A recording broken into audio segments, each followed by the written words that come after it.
Mis hermanos, muy buen día, muy buena tarde, muy buena noche.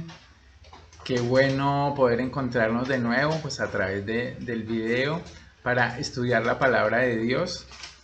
Qué bueno poder estar juntos alrededor de este tema tan bonito que nos plantea Juan, capítulo 14, el cual venimos pues hace algunas semanas estudiando.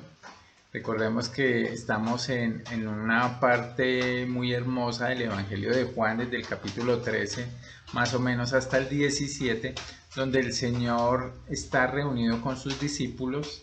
El Señor está revelando cosas muy hermosas, pero también cosas dolorosas, entre ellas que Él va a irse, que Él va a morir en la cruz, que Él va a estar lejos de ellos. Y los discípulos en ese momento pues están bastante afligidos por todo lo que está diciendo el Señor y surgen una serie de preguntas. Entonces quiero que leamos desde el versículo 7 hasta el 14. Juan 7, Juan 14 del 7 al 14. Dice: si me conocieseis, también a mi Padre conoceríais, y desde ahora le conocéis y le habéis visto. Felipe le dijo: Señor, muéstranos el Padre y nos basta. Jesús le dijo: ¿tanto tiempo hace que estoy con vosotros y no me has conocido, Felipe? El que me ha visto a mí ha visto al Padre. ¿Cómo pues dices tú, muéstranos al Padre? ¿No crees que yo soy en el Padre y el Padre en mí? Las palabras que yo os hablo no las hablo por mi propia cuenta, sino que el Padre que mora en mí, Él hace las obras. Creedme que yo soy en el Padre y el Padre en mí. De otra manera, creedme por las mismas obras. De cierto os digo, el que en mí cree, las obras que yo hago, él las hará también, y aún mayores hará, porque yo voy al Padre. Y todo lo que pidiereis al Padre en mi nombre lo haré, para que el Padre sea glorificado en el Hijo. Si algo pidiereis en mi nombre, yo lo haré. Y mis hermanos, estas son palabras de consuelo las que viene diciendo el Señor Jesús aquí en Juan 14, no solamente para los discípulos afligidos por su partida, sino para nosotros. Sin lugar a dudas, la vida en este mundo caído y maldito por el pecado está envuelta en problemas y pruebas, y esta es una realidad que el Señor ya nos ha advertido, que la Biblia advierte de principio a fin que en el mundo tendremos aflicción, pero que confiemos. Y esa confianza sin lugar a dudas trae consuelo. Este capítulo 14 empezaba dando consuelo porque les dice a los discípulos: no se turbe vuestro corazón ni tengan miedo. Consuelo de la presencia del Señor aunque Él se iba. Consuelo de que el Señor estaría preparando moradas en el cielo para ellos. Estaría preparando un lugar donde su presencia sería clara en ese momento y que vendría por ellos. Y consuelo también en quién era Jesús, en que su carácter sin lugar a dudas señalaba que era Dios, que era el único camino al Padre, que era la única vida, que era la única verdad y que no había otro camino. Con eso terminamos nuestro estudio. Y aquí el Señor hace una declaración tremenda en el versículo número 7. Acuérdese que viene de contestarle a Tomás, pues acerca de todo ese sentimiento que tenía Tomás, de alguna manera de desconsuelo, de tristeza. Y el Señor aquí en el versículo número 7 dice, hace una declaración también, dice: si me conocieseis, también a mi Padre conoceríais. Y desde ahora le conocéis y le habéis visto. Entonces, para levantar esa fe tan valiente de los discípulos, Él les hace esta revelación, esta declaración: si me conocieseis, también a mi Padre conoceríais. Entonces lo que quiere mostrarles el Señor es que tal vez ellos no lo conocían tan bien como ellos creían. Tal vez después de 3 años andando con el Señor, ellos no habían entendido completamente quién era Jesús. Porque si lo hubieran hecho, tendrían claro que Él era Dios y que estaban conociendo al Padre, que Él venía a revelar al Padre. Entonces todas las afirmaciones que hemos estudiado, mis hermanos, nos han mostrado que Jesús es Dios y que Jesús es igual a Dios, es Dios mismo. Y el Señor dice, desde ahora le conocéis y le habéis visto. Entonces, todo el que veía a Jesús, de alguna manera, estaba viendo al Padre. Mis queridos hermanos, pero aquí Felipe en el versículo 8 también expresa algo. Le dice Felipe, ante la declaración de Jesús, Señor, muéstranos al Padre y nos basta. Bueno, mis hermanos, la solicitud de Felipe, muéstranos al Padre, sin lugar a dudas, está pidiendo que ellos puedan tener una imagen clara del Padre, que ellos puedan ver una visión tangible de Dios mismo, porque tal vez Felipe tenía en su mente que Jacob, Elías, Moisés, Isaías, el mismo Josué, Gedeón, Ezequiel, habían tenido encuentros con Dios mismo y lo habían visto en visiones o el Señor les había hablado. Entonces Felipe quería ir con Jesús para también ver al Padre. ¿Por qué? ¿Por qué quería ver al Padre? Él quería, sin lugar a dudas, una experiencia emocional y dramática con Dios. Quería ver a Dios y pensaba que eso calmaría tal vez su corazón turbado y de alguna manera resolvería sus problemas. Quería una experiencia espiritual bien fuerte.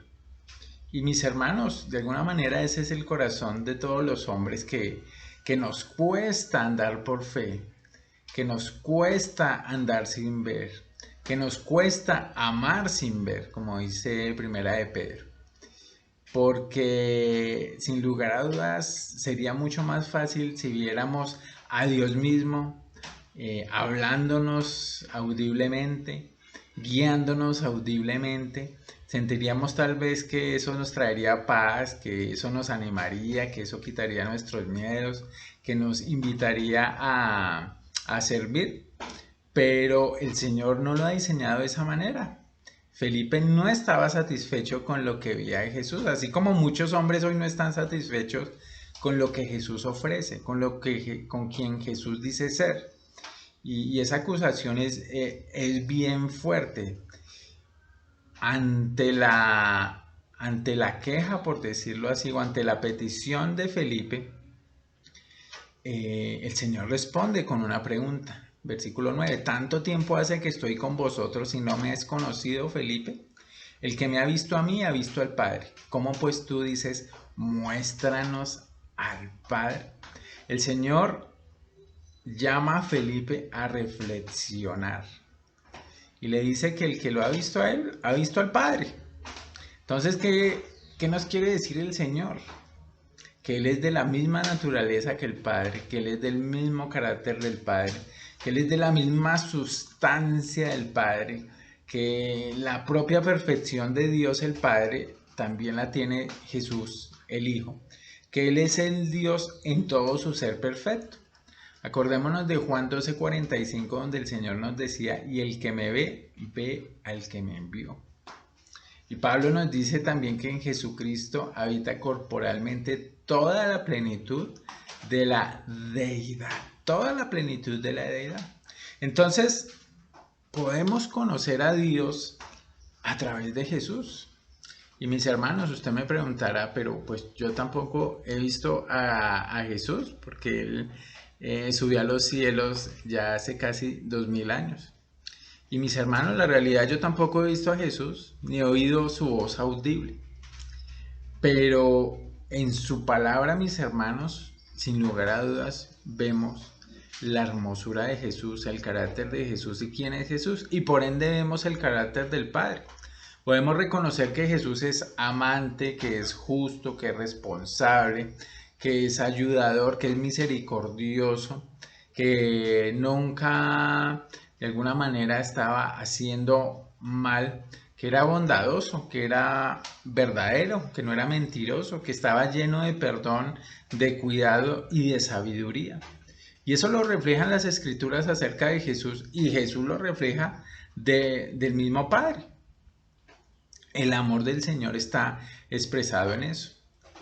Y el Señor entonces, de los versículos 10 en adelante hasta el 14, nos va a recalcar con claridad, mis hermanos, con claridad, que el que lo ve a Él, el que lo conoce a Él, el que intima con Él, conoce, ve e intima con el Padre. Él nos va, lo vamos a poner en tres punticos, a dar tres cosas bien claras. Primero, una clara evidencia de quién es Él. Segundo, un claro desafío al que nos llama, que es creer en Él. Y tercero, unas claras promesas que Él nos va a contar. Y lo primero que vamos a ver, mis hermanos, es la clara evidencia de que quien ve a Jesús está viendo al Padre. En el versículo número 10, el Señor nos dice, le pregunta a Felipe, ¿no crees que yo soy en el Padre y el Padre en mí? Las palabras que yo os hablo no las hablo por mi propia cuenta, sino que el Padre que mora en mí, Él hace las obras. Aquí vemos tres evidencias claras. La presencia, las palabras y las obras de Jesús muestran que son las mismas que Dios. Y lo primero, la presencia, fue una prueba que Jesús mostró para que se viera la encarnación. Dios estaba en Jesús y Jesús estaba en Dios. Y eso a veces, mis hermanos, es difícil de comprender, porque nuestra mente finita no lo alcanza a captar absolutamente todo. Esta era una prueba. La presencia de Dios no solo estaba con él, la presencia de Dios estaba en él.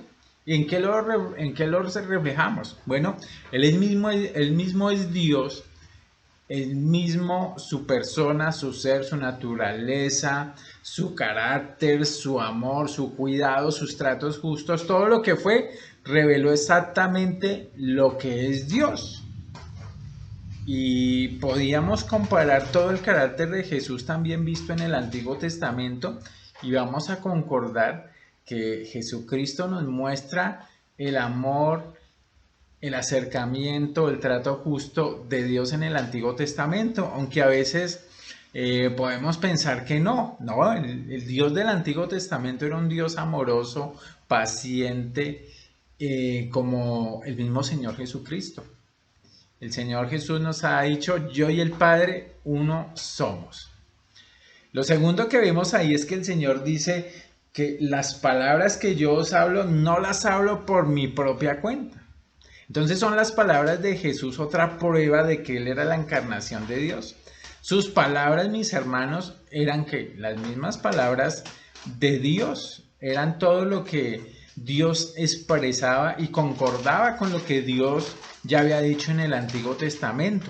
Cuando Jesús hablaba, hermanos, era el Padre el que estaba hablando a través de él. Mire sus palabras, sus enseñanzas, su doctrina, y nos damos cuenta que Él es el mismo reflejo de Dios el Padre. Y hay una infinidad de versículos que nos afirman esto.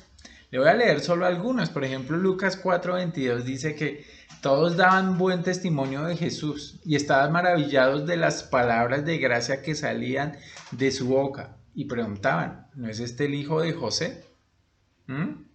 Las palabras de gracia que salían de su boca, sin lugar a dudas, eran palabra de Dios. Juan 3:34 que estudiamos, porque el que Dios envió, las palabras de Dios habla, pues Dios no da el Espíritu por medida, dice Juan 3:34. El que Dios envió, las palabras de Dios habla. Él afirmó, el Señor Jesús, que lo que Él decía era también de acuerdo con lo que decía de Dios. El mismo Pedro le respondió, ¿a quién iremos, Señor? Solo tú tienes palabras de vida eterna. Lo estudiamos también en Juan 7:16, mi doctrina no es mía, sino de aquel a que me envió. Y hay una gran cantidad de versículos aquí en Juan y en otros pasajes de la Biblia que nos muestran que las palabras del Señor concuerdan con las del Padre. Y aquí hay una advertencia en la segunda carta de Juan, versículo 9. Cualquiera que se extravía y no persevera en la doctrina de Cristo no tiene a Dios. El que persevera en la doctrina de Cristo, ese tiene al Padre y al Hijo. Y mucha de la doctrina de Cristo, mis hermanos, fue revelada ¿por quién? Por el mismo Señor Jesucristo. Y lo tercero y último, esta clara evidencia es que las obras de Jesús fueron prueba de que Él era la encarnación de Dios. Ya lo estudiamos en el capítulo 10.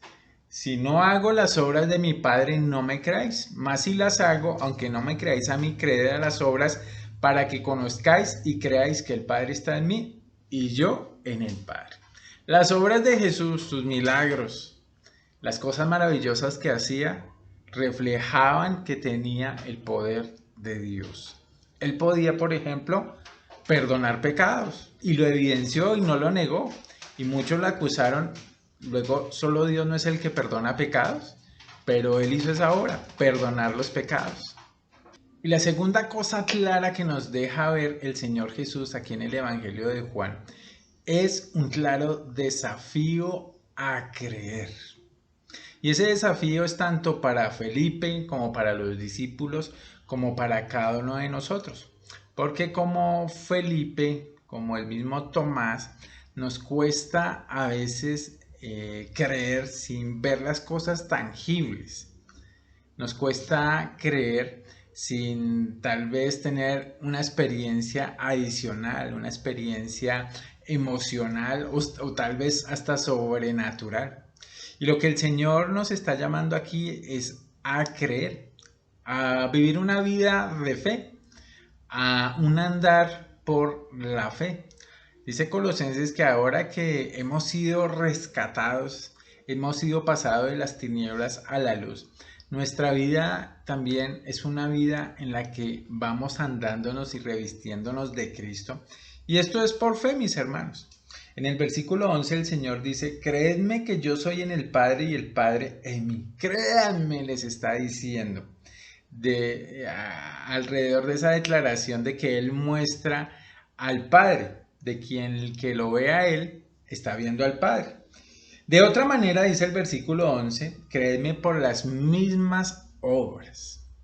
Entonces, si una persona, mis hermanos, tiene dificultades para creer con las declaraciones de Jesús, aquí está un llamado a que coja su Biblia y empiece a ver en los Evangelios y en todo el Nuevo Testamento y aún en el Antiguo las obras maravillosas que hace Jesús, que demuestran, que señalan que Él es Dios. No solamente sus palabras, sino sus obras señalan que Él es Dios. Porque solo Dios podría hacer cosas de esa magnitud. Dice en Juan 5:36, mas yo tengo mayor testimonio que el de Juan, porque las obras que el Padre me dio para que cumpliese las mismas obras que yo hago, dan testimonio de mí, que el Padre me ha enviado. Nosotros ya estudiamos aquí en Juan muchas de esas obras. Las 7 señales maravillosas en el Evangelio de Juan que empiezan con las bodas de Caná y terminan con la resurrección de Lázaro, eran una evidencia clara del poder del Señor sobre la naturaleza, sobre la creación, aún sobre la misma muerte, aún sobre el pecado que solo Él podía perdonar. Entonces el llamado para nosotros, mis hermanos, es a que nuestra fe descanse en las Escrituras. Tal vez usted no ha oído al Señor, tal vez no lo ha visto, pero lo podemos ver en su hermosura, en su plenitud, en lo que las Escrituras nos expresan. Por eso el llamado es que las Escrituras, hermano, sean nuestro caminar diario. Son la palabra de Dios, son nuestro pan diario. El Señor en su lección sobre la oración dice, danos hoy nuestro pan de cada día al Señor. Y eso es lo que debemos pedir, no solamente el pan físico que sostiene nuestro cuerpo, sino el pan espiritual que es un maná para nuestra alma. Mis hermanos, la tercera cosa clara que vamos a ver son 2 claras promesas del Señor. La primera tiene que ver con las obras del creyente y la segunda con la oración que hacemos los creyentes. Fíjense lo que dice el versículo 12. De cierto os digo, algo muy importante va a decir el Señor, y es una promesa. El que en mí cree está condicionado por la fe. Las obras que yo hago, Él las hará también, y aún mayores hará porque yo voy al Padre. Entonces, esa promesa de las obras que haremos, como las de Jesús y aún mayores, a veces nos llena de preguntas. ¿Cómo yo hago obras mayores aún que Jesús? Y mis hermanos, en un sentido, no es que vamos a hacer los grandes milagros que el Señor Jesús hizo, aún cosas más profundas e importantes, más bien es lo que el Señor quiere decirnos. El creyente sin lugar a dudas hace el mismo tipo de obra que hizo Dios porque nuestras obras están caracterizadas como fruto del Espíritu Santo por el amor, el cuidado, el testimonio, el compartir, el proclamar, el enseñar, el ayudar a otros. Él no había venido para ser servido, sino para servir y dar la vida en rescate por muchos. Él había venido a buscar y salvar lo que se había perdido. Y mis hermanos, cada uno de nosotros está en la misma tarea del Señor, en servir a otros, en aún sacrificar nuestra propia vida para el servicio a otros, en a través del Evangelio buscar y salvar lo que se ha perdido. Y mis hermanos, el creyente trabaja duro por el mismo propósito que Jesús trabaja. Fíjense que el propósito del Señor es que más y más personas conozcan el Evangelio, conozcan estas realidades que el Evangelio de Juan nos está exponiendo. Y estamos en la misma tarea, estamos hablando para el mismo lado. Entonces hay un llamado a los creyentes a ir y llevar el Evangelio, a ser discípulos, enseñar a guardar todas las cosas que el Señor nos ha mandado. Ese es el propósito del Señor, entonces vamos en la misma hora del Señor. Y en un sentido, fíjate que la historia de la iglesia revela que esa obra del Señor en los creyentes se hizo más grande. ¿Por qué? El Señor Jesús ministró, trabajó su tiempo en un área muy pequeña geográficamente de Israel. Fíjate que son los discípulos los que reciben el poder del Espíritu Santo para ser testigos en Jerusalén, en Judea, en Samaria y hasta lo último de la tierra.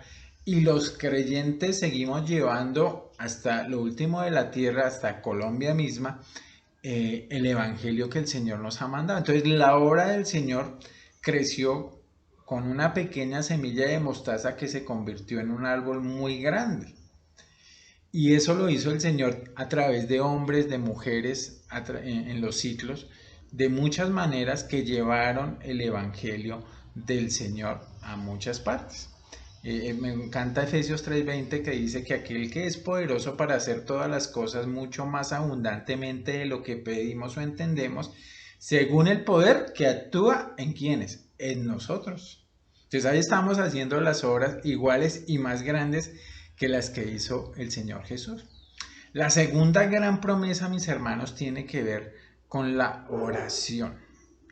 Esta es una de las hermosas promesas de la Biblia que debemos tener siempre en nuestra mente.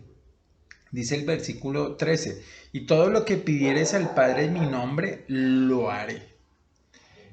Sin lugar a dudas, mis hermanos, las oraciones oídas y respondidas son las que son pedidas en el nombre de Jesús. Y esto no tiene que ver con una frasecita al final de nuestra oración en el que decimos en el nombre de Jesús, amén, sino significa que el creyente está orando con un mediador de por medio, con un intermediario, y ese es Cristo. Ahora que estamos en Cristo, que hemos sido salvados, tenemos un intercesor.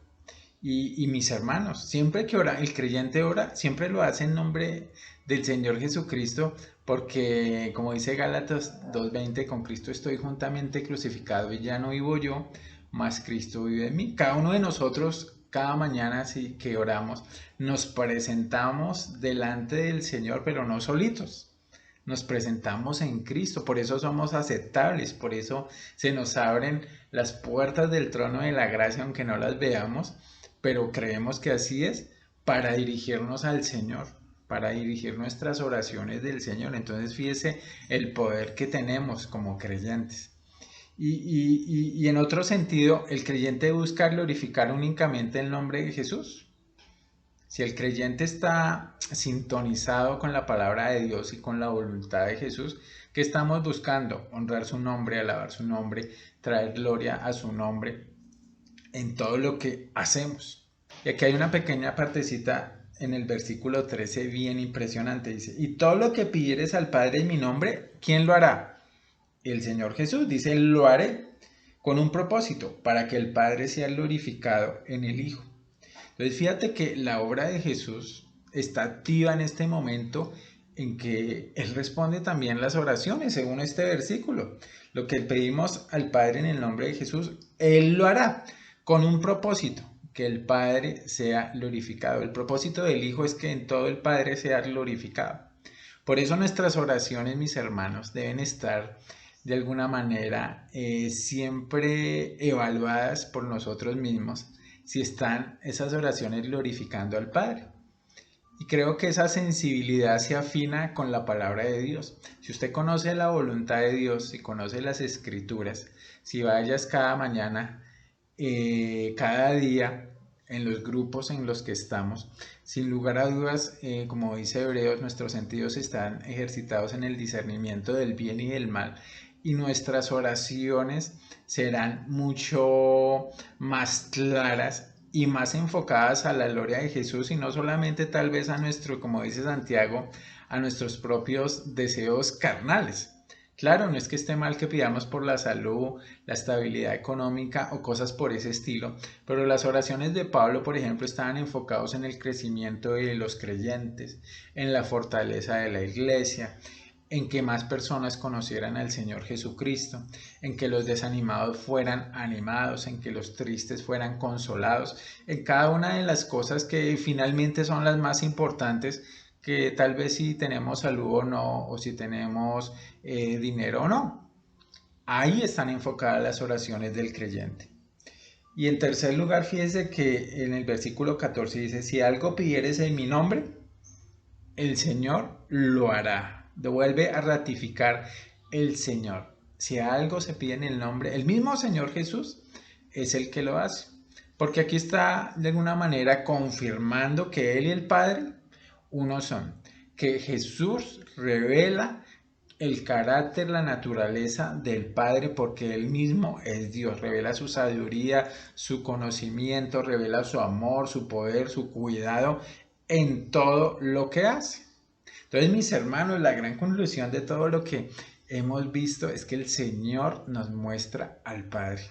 Lo podemos conocer y en ese conocimiento el Señor nos pide creer en Él, aunque tal vez no lo vemos, pero lo vemos por las Escrituras. Y tenemos las promesas de que tanto nuestro servicio como nuestra oración, sin lugar a dudas, son poderosas, porque en Cristo tenemos el poder, no solamente para obrar para la gloria de Dios, sino también para orar para la gloria de Dios. Y pues precisamente, mis hermanos, terminemos orando para que el Señor nos siga fortaleciendo en su conocimiento, en su sabiduría y sigamos creciendo en el Señor cada día. Padre, te damos muchas gracias por tu palabra en este día, Señor, porque es de consuelo, así como fue de consuelo para los discípulos, es de consuelo para nosotros, Señor. Saber que aunque no te vemos, Señor, saber que aunque no te palpamos, Señor, estás ahí, Señor, estás presente. Tu escritura nos revela quién eres, Señor, las cosas maravillosas que haces. Y nos revela tu amor y tu misericordia para con nosotros, en que siendo aún pecadores, tu Hijo, el Señor Jesucristo, murió por nosotros. Te damos muchas gracias por este tiempo y por las promesas que terminábamos estudiando aquí, Señor, acerca del servir y del orar, Padre. Ponemos delante de ti nuestro hermoso grupo, Señor, para que estas verdades hagan mella en nuestro corazón en todo lo que tú nos has dispuesto hoy. En el nombre de Jesús te oramos. Amén. Mis hermanos, muchas gracias. Espero poder verlos el viernes en el encuentro. Que tengan un muy buen día. Un abrazo.